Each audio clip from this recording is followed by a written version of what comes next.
Hi there, in this video, I'll give you a quick guide on how you can host MKDocs on Cloudflare Pages.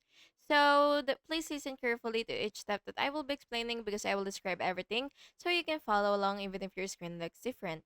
And this will help you deploy your documentation website quickly and without managing a traditional server. So the first thing that you will do is build your MKDocs project locally using the terminal command, which is this, and then you will just have to, and then by the way, you should see a site folder generated in your project directory, and then next you will push your project to a GitHub or GitLab repository and make sure the site folder is included. And after that, you will just have to log into Cloudflare Pages, and then you will just have to click create a project. And by the way, you have to ensure that you have the full plan so that you will be able to actually do all these stuffs, and that it will be all smooth.